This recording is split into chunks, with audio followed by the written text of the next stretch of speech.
maganda ito, at least we take time to worship the Lord. Amen? So, we remember the birth of Jesus. So, sabi nga po, not seeing Jesus as an infant, but seeing Jesus as our Savior and our Messiah. Dahil sa Panginoong Heso Kristo, nasa Kanya ang ating kaligtasan. Amen? Kung kaya't we celebrate, kaya nga po nagse-celebrate tayo. Sabi nila, December daw is not yung kumbaga hindi sa mga Hudyo, kasi they have a different calendar. So iniisip nila na hindi daw December. But regardless what day, kasi sabi nga hindi nga daw talaga specific, the birth of Jesus, what is important is we remember Jesus. We remember kung bakit siya pinadala ng Ama para sa atin. Kaya tayo merong bagong buhay dahil sa ating Panginoong Jesucristo. And that is why we rejoice. Kahit kung minsan napaka-busy at kumbaga hectic ng schedule, pero ang pinaka-importante, we should always remember the greatest gift, and that is Jesus. Amen? Regardless kahit ano pa ang mga natanggap natin, ang pinakamagandang matatanggap natin ay ang Panginoong Jesucristo. Amen? Dahil sa Kanya ang ating kapayapaan at sa Kanya ang ating kaligtasan. Amen? So, tutuloy ko lang apart nung last week nating message about the God's mercy. Sabi po dito in Hebrew 4:16, let us then approach God's throne of grace with confidence so that we may receive mercy and find grace to help us in our time of need. Ano po ba yung mercy? Ang mercy means in Hebrew is hesed. That is steadfast love, mercy, kindness, and goodness. Kaya every time na makikita natin yan, kasi different version po sa Bible, pag nakita natin itong mga words na to, it means mercy. At bakit nga po, sabi nga po sa Psalm 103:11, for as the heavens are high above the earth, so great is mercy towards those who fear Him, na walang makakapaghiwalay sa atin sa pagmamahal ng Panginoon. Amen? At yan po yung pinakamaganda nating matatanggap. Alam natin na merong nagmamahal sa atin. Regardless kahit ano pa ang nakaraan natin, kahit ano pa yung past natin, we know that there is someone who loves us and who will never leave us. Sabi nga, He will never leave us as high as the heaven and as the earth. He will, na walang makakapaghiwalay sa atin sa Panginoon. Amen?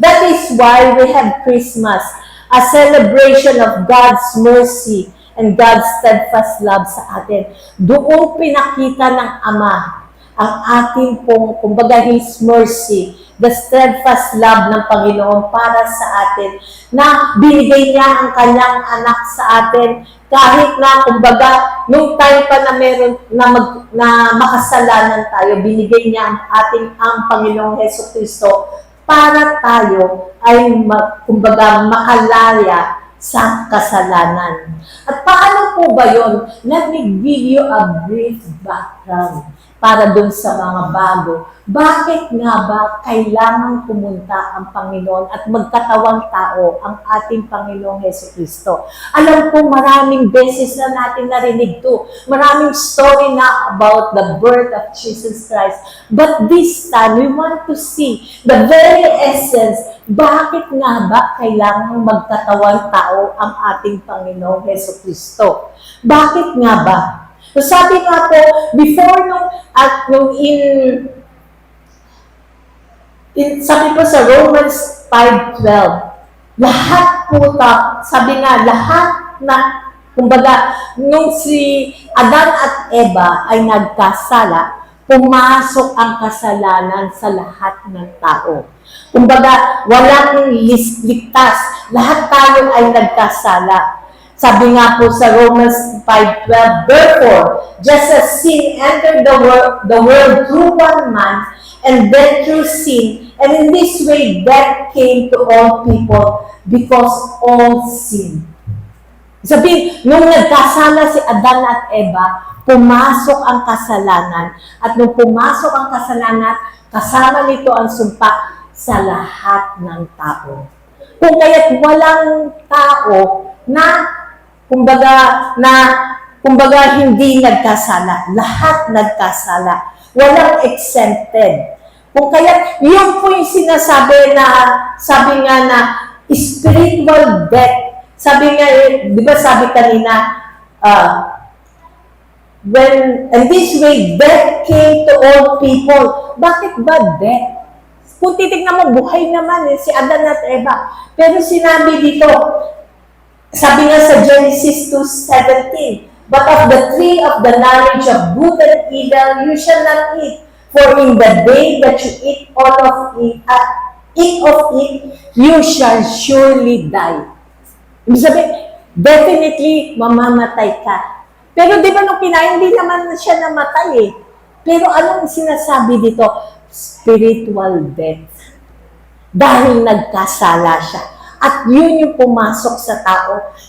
Kung kaya't lahat tayo ay kumbaga nananalantay ang kasalanan sa atin. Kumbaga namana natin. Kaya walang exempted.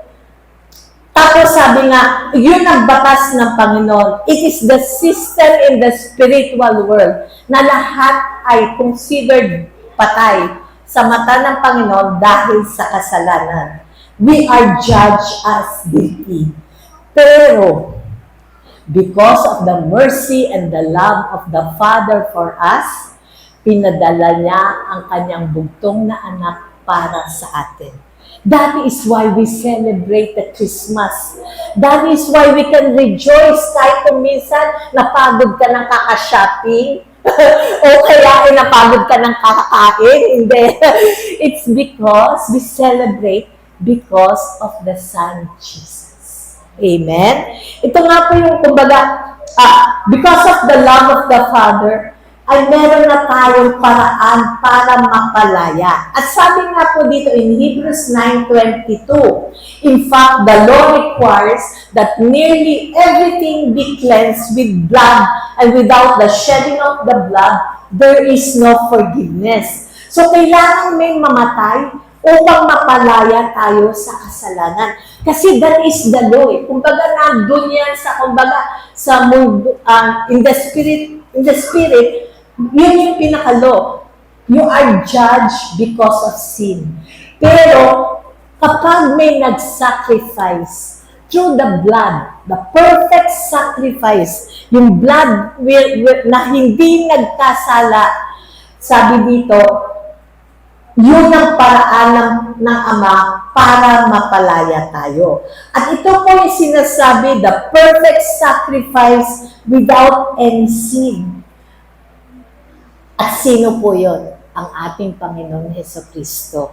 It was prophesied, even in the Old Testament. Kung babasahin po natin yung Old Testament, tinuturo lahat ang ating Panginoon Jesucristo. And He fulfilled everything. At ito nga po yung sabi sa Isaiah 7:14, therefore, the Lord Himself will give you a sign. The virgin will conceive and give birth to a son, and will call him Emmanuel. So ano po bang ibig sabihin ng Emmanuel?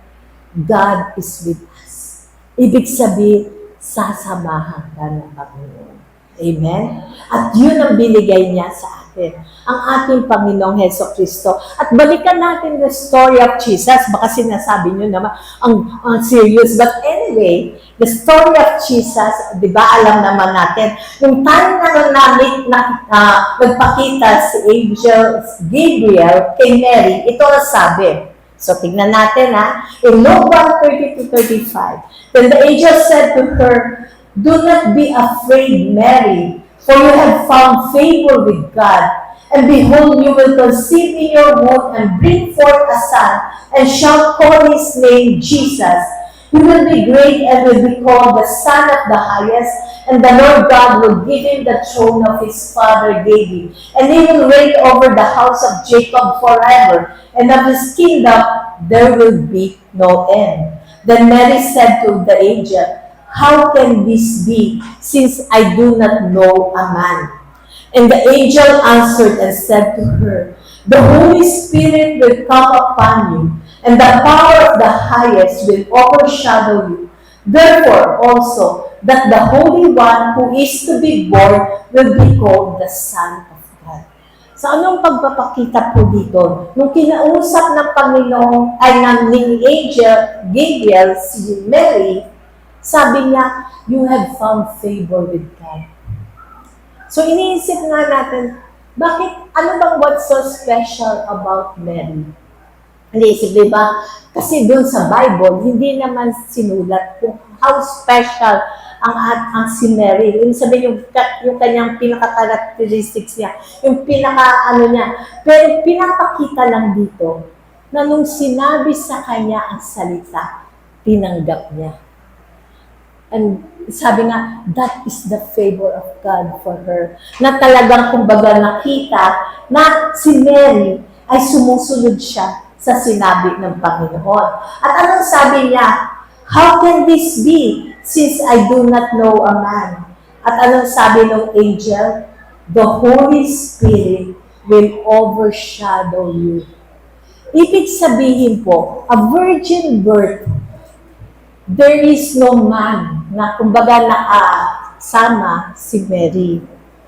And only, at paano nangyari yung birth ni Jesus, the Holy Spirit overshadowed her. Ibig sabihin, the power of God overshadowed her, the Holy Spirit. Kung kaya't nabuo ang Panginoong Hesukristo.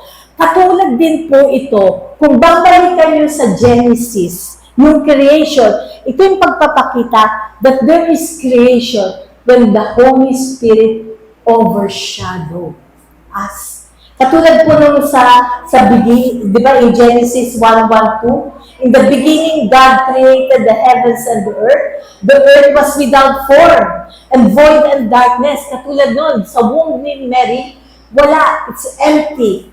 Pero it was and the Spirit of God was hovering over the face of the water. And God spoke, and it happened. Diba? Katulad mo dun sa Genesis 1:3, then God said, let there be light, and there was light. Sinalita ng Panginoon, ng Ama, na magkaroon ng ilaw, at nagkaroon ng ilaw. The Holy Spirit overshadow yung, kumbaga, at nagkaroon ng creation. The same thing sa birth ni Jesus. When the Holy Spirit overshadowed Mary, then comes Jesus in the womb of Mary. Amen? And that is why it shows na yung creation ng ating Panginoong Hesukristo. The virgin birth is very important because it speaks about yung that Jesus is fully God and fully man. So, at the same time, his physical body, he received from Mary, and the Spirit of God, and his Spirit from the Father. Okay? So, he is, kumbaga, that is why there is no sin in him. Kasi, di ba maaalala ninyo, di ba sabi nga po, lahat ng tao makasalanan. Kung kaya, hindi pwede na yung kumbaga, hindi pwedeng manggaling sa tao ang kumbaga, yung mabuo ang ating Panginoong Hesukristo. It is by the power of God. Amen? Kung kaya walang sin na pumasok sa ating Panginoong Hesukristo. That is why He is the perfect sacrifice. Amen? Sabi nga, yung merong study na pinagpapakita, ewan ko may mga medical dito, na sa womb ng mother ay mga nutrients ang nakukuha. Walang dugong pumapasok doon sa bata. And that is why it shows that Jesus ay walang kasalanan. Amen? Nakukuha po natin.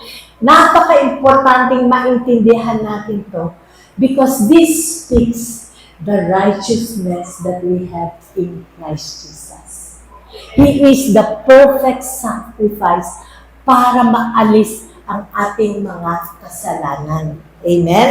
At ito nga po yung, sabi nga dito, every step ng kumbaga that was written that was prophesied ay nangyari.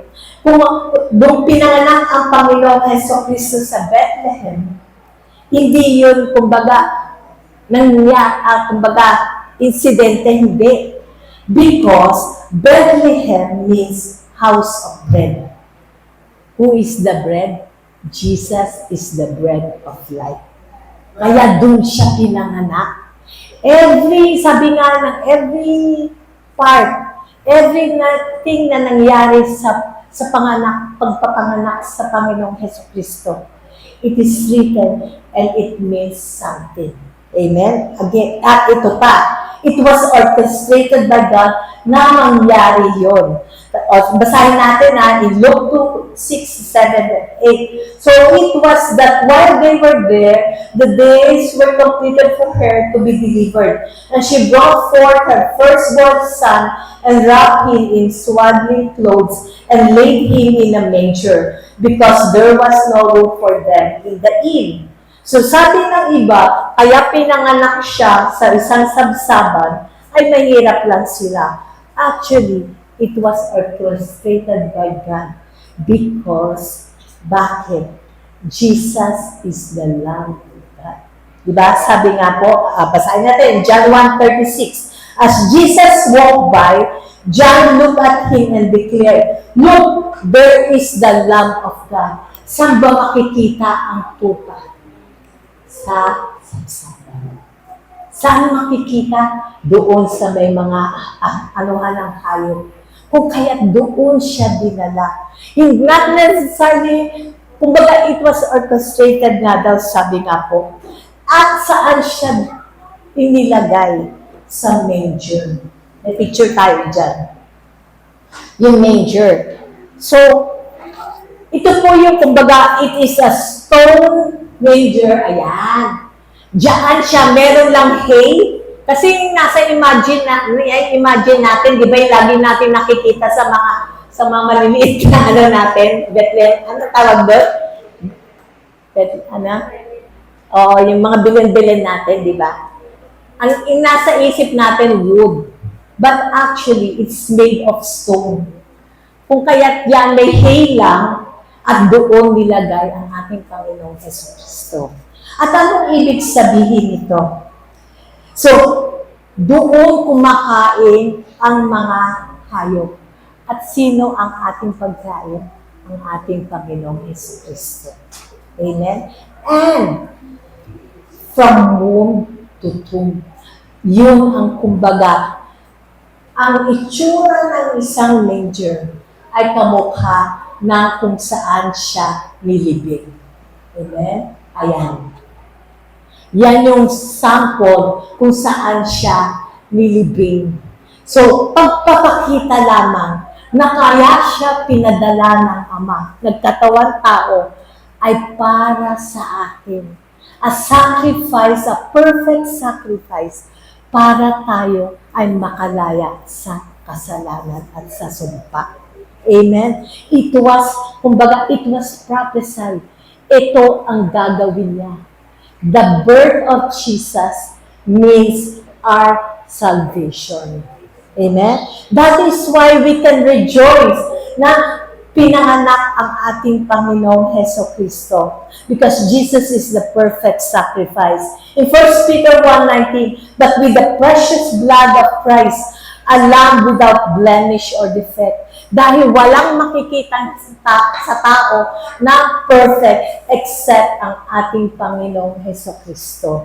Amen? Without blemish or defect. Kung maalala ninyo yung mga napag-aralan natin, di ba kapag sila'y nagsasacrifice ng lamb, tinitignan kung may defect dahil hindi tatanggapin. Pero pang isang buwan lang, pang isang taon lang yun. Pero ang ating Panginoong Hesukristo, once and for all when He died, He took away all our sins. Amen? Inugasan na niya, inalis na niya lahat ng ating mga kasalanan. So, kaya nga po ito yung ating verse kanina. In Hebrew 4:16, let us then approach God's throne of grace with confidence so that we may receive mercy and find grace to help us in our time of need. Ano po bang ibig sabihin nito? Dahil sa Panginoong Hesukristo, when you accepted Jesus as your personal Lord and Savior, makakalapit ka na sa Panginoon na walang takot. Kasi alam mo, anak ka na eh. No matter what yung past mo, kung ano yung nagawa mo, kapag lumapit ka sa Panginoon at tinanggap mo ang Panginoong Hesukristo bilang iyong Ama at bilang iyong Savior, pinatawad ka na niya at nananahan na siya sa atin. Kung kaya't we can come boldly unto the throne of grace and receive mercy. Ano yung mercy? The love of God.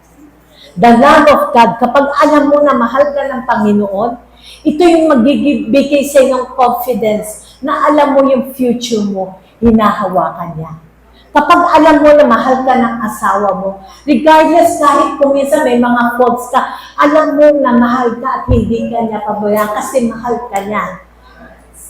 How much more ang pagmamahal ng Panginoon sa atin?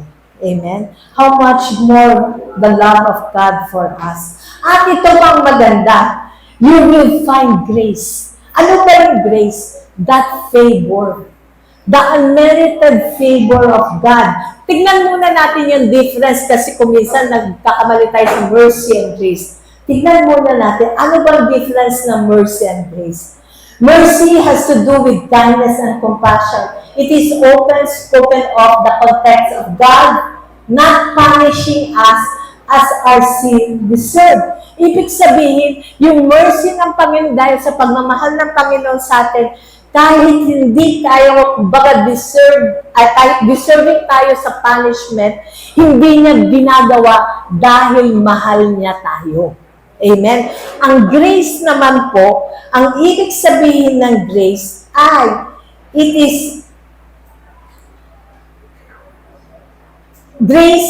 means, ito naman po yung natatanggap natin ang biyaya, ang kapatawaran dahil sa kanyang grace sa atin. Grace is always the extending of a blessing to the unworthy. Grace is kindness and compassion, but also carries the idea of bestowing a gift of favor. Kung ibig kaya po ito yung sinasabi na dahil kapag nasa sayo na ang Panginoong Hesukristo, you receive the love of God and the grace of God. The grace of God is the favor of God, the unmerited favor of God, the blessings of God. Natatanggap mo to. Regardless kahit kung minsan meron ka pang mga hindi pa perfect, and yet because of the love of God, the favor of God sa atin, we receive that blessing. Amen? Katulad po ni Mary, she received the favor of God na up to now, lagi siyang nakikwento dahil the favor of God sa kanya. Siya ang pinili. Siya ang napili because of the favor of God. And when you have Jesus in your heart and when you accepted Jesus, the favor of God ay nasa sa atin. That is why, alam natin mag-New Year na. That is why we can face the New Year. Because we know, meron tayong kasama. We have Emmanuel. God is with us. At hindi ka niya iiwanan. Lagi ka niyang sasamahan. Because of the love of God for us. At anong sabi ng Panginoon? Jesus said, I have come that you might have life and have it more abundantly. Ito ang pangako ng Panginoon sa atin. That dumating siya para tayo ay magkaroon ng buhay na masagana. Hindi lamang financial, kung hindi, in every areas of our life, God can bless us. At ito nga po yung unang sinabi ni Jesus sa mga disciples kung siya ay nabuhay muli. Di ba sabi nga, He shed namatay ang ating Panginoong Jesucristo, the perfect sacrifice, lahat ng ating kasalanan ay kinuha na niya. That is why we are now the righteousness of God in Christ Jesus. Ito po yung pinaka-importante dito, yung kumbaga, buod nito. Because of Jesus, we have now that righteousness. Hindi natin kayang isave ang sarili natin. Hindi natin kayang baguhin ang sarili natin. It is only by the grace of God in our life. The Spirit of God working in our lives para tayo ay mabago. At siya ang magtuturo at gagabay sa atin. Sabi nga, He will be with us forever. And His presence with you, He will give you favor. We are no longer enemies of God, but we are now the children of God, restored to our position as the children of God. At kaya nga po nung dun sa upper room, ibalik po natin dun sa upper room kung saan nabuhay muli ang ating Panginoong Jesucristo at munta siya dun sa room wherein nandun yung mga disciples. Ano yung unang-una niyang sinabi sa mga disciples? Dahil napagtagumpayan na ng Panginoon sa cross ang lahat ng ating mga kasalanan, ano na ang meron tayo? Anong sabi niya sa mga disciples? Sabi niya dito, peace be unto you. Ngayon may kapayapaan ka na dahil sa ating Panginoon. May kapayapaan ka na hindi ka na natatakot kung ano yung what will happen or yung may kapayapaan ka na because you know you have now Jesus in your life. Amen? At ito nga po yung and after nun, meron po pa siyang isang at after after some days nga po, meron mga araw, ay pumunta sila doon sa may Galilee. Doon sa may Galilee, ay doon po naghuhuli sila Peter at yung mga disciples. Buong gabi, wala silang nahuli. Buong gabi, nag-try silang makahuli dahil nag-fish sila, may net doon, may bangka, naghuhuli sila at wala silang mahuli. At nung medyo madaling araw na, ay nung halos nandun na lang sila mga 100 meters away. So malapit lang yun, di ba? 100 meters, usually wala na dong mga isda. Pero ano po ang sabi ng Panginoong Jesucristo sa kanila? A presence of God ay nandun, pumunta sa kanila, at ito ang sabi sa kanila in John 21:6. He said, throw your net on the right side of the boat and you will find some. When they did, they were unable to hold the net in because of the large number of fish.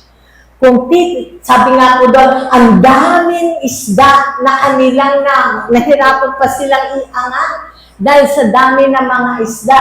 Kung i-imagine natin, 100 meters lang, kumbaga malapit na sila sa shore. Parang imposible na. Pero anong sabi ng Panginoon? Isang salita niya, His presence. Di ba? His word is His presence. Sabi nga, the word of God, Jesus is the word. Di ba? So, isang salita lang ng Panginoon at ginawa nila.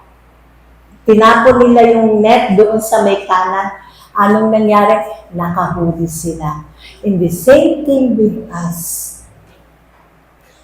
When the word of God is spoken, miracles can happen. Amen? Yan po yung kumbaga the Christmas story na binigay ng Panginoon sa atin.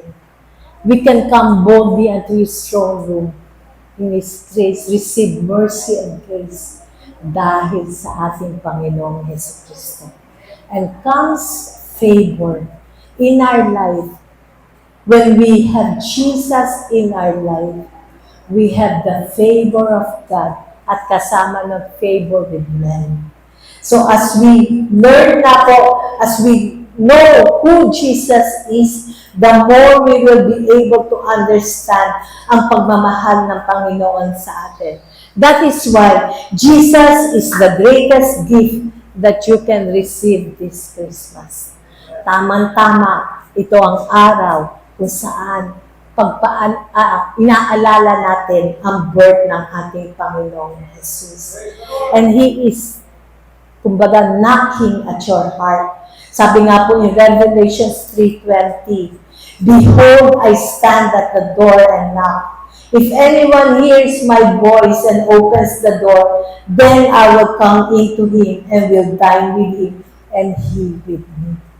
All we need to do is open our hearts to the Lord. Ang sabi nga po sa Romans 10:9-10, that if you confess with your mouth the Lord Jesus and believe in your heart that God raised Him from the dead, you will be saved. Ganun lang kasimple. You believe in your heart, confess with your mouth the Lord that Jesus is, sabi nga dito, that Jesus is your Lord, then you will be saved. For with the heart one believes unto righteousness, and with the mouth confession is made unto salvation. Kung kaya't ito po yung kumbaga, make this your day wherein you accept Jesus as your personal Lord and Savior. Dahil mahal na mahal ka ng Panginoon. And He wants to show you His grace, His mercy, sa buhay ng bawat isa sa atin. Amen? Praise God! Amen? So before po tayo mag-communion, ay manalangin po muna tayo na for those na hindi pa natatanggap, alam ko sa atin naman, sa lahat naman sa atin, I know na alam natin si Jesus, alam natin to. But to have that personal relationship, yung kilala mo siya, nangungusap siya sa'yo, then accept Him. Sabi nga, kumakatok ako sa puso mo. Buksan mo ang iyong puso. Amen? So tayo po yung manalangin. Sabi nga, believe in your heart, and confess with your mouth the Lord Jesus, and you will be saved. Lord Jesus, Lord, lumalapit po kami, Panginoon, sa iyo, Panginoon. I believe, O Lord God, that you died for us, na kinuha mo lahat ng aking mga kasalanan. At sa araw kong ito, Panginoon, tinatanggap kita bilang aking tagapagligtas. You are my Lord and Savior. And take control of my life, Panginoon Jesus. I accept you as my personal Lord and Savior. And I know, Lord God, katulad ng sinabi mo, Panginoon, that you will never leave me. That, Lord God, you are Emmanuel, the God who is with us. And alam ko, magmula sa araw na to, kasama kita, Panginoon, dahil mahal na mahal mo ko. Ikaw ngayon, Panginoon, ang aking Diyos, ikaw ang aking tagapagligtas. At nagpapasalamat po ako, Panginoon, na ako ngayon ay iyong anak. We thank you and we glorify you. In Jesus' name we pray. Amen and amen.